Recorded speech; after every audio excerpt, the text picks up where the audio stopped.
ఇంట్లో కూర్చుని ఇంగ్లీష్ నేర్చుకోవాలనుకుంటున్నారా? అయితే వెంటనే మా స్పోకెన్ ఇంగ్లీష్ క్లాసెస్కి కాల్ చేయండి. నమస్తే, welcome back to Suman TV. నేను మీ సంజయ్. ఈరోజు మనతో పాటు ఉన్నారు తోడు నీడ ఫౌండర్ రాజేశ్వరి అమ్మ గారు. మ్యామ్తో మాట్లాడి కొన్ని విషయాలు తెలుసుకుందాం. నమస్తే అమ్మా. సంజయ్. అమ్మ, ఇప్పుడున్న జనరేషన్లో చాలా మంది ప్రేమించి పెళ్ళిళ్ళు చేసుకుంటున్నారు. అవును.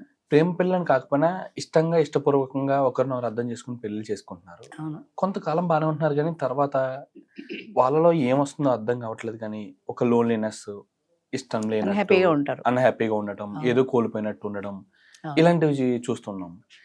ఇష్టంగా పెళ్లి చేసుకున్నా ఎందుకు ఇలాగా అవుతుందమ్మా? అది ఒక పెళ్లి విషయంలోనే కాదు, వాళ్ళ నేచర్లో ఉంది అది. అంటే ఎన్ని ఉన్నా సరే ఏదో లేని దానికోసమని పాకులాడడం, లేని దాని గురించి బాధపడడం. వాళ్ళ యాటిట్యూడ్ అలాంటిది. అంటే నెగిటివ్గా ఆలోచిస్తారు కొంతమంది.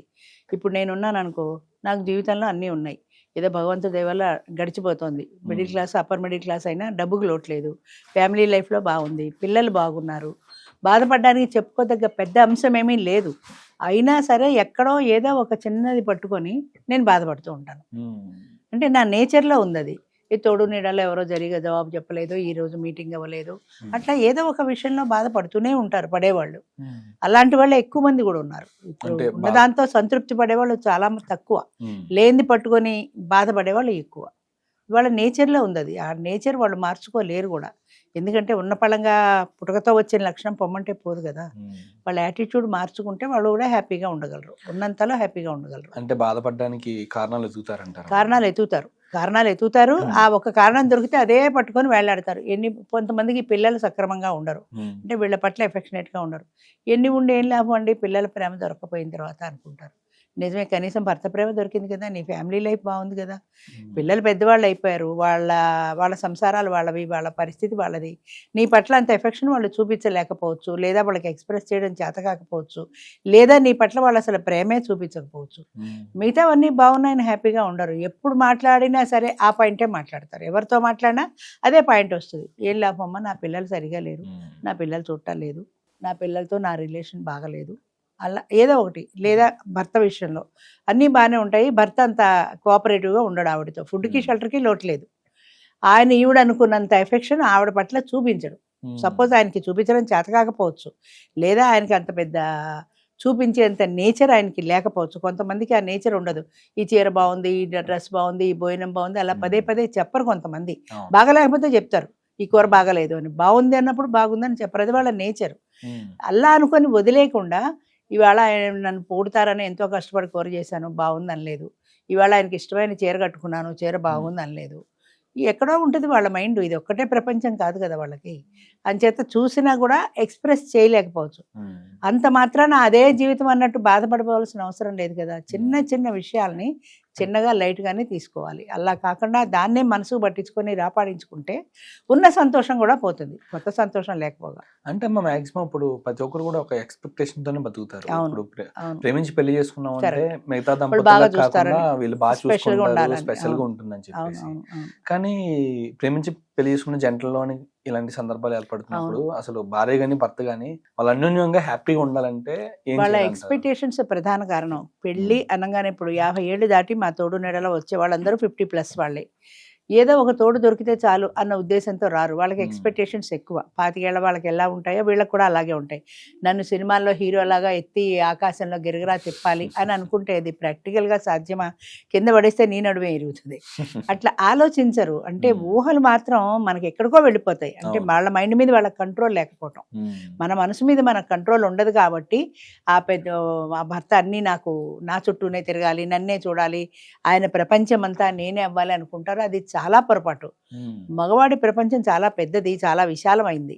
అందులో భార్యకు ఒక స్థానం మాత్రమే ఉంది. ఇంకా వాడి ఆఫీసు, సర్కిల్, వాడి ఫ్రెండ్స్, దోస్తులు, మిగతా ప్రపంచం చాలా ఉంటుంది.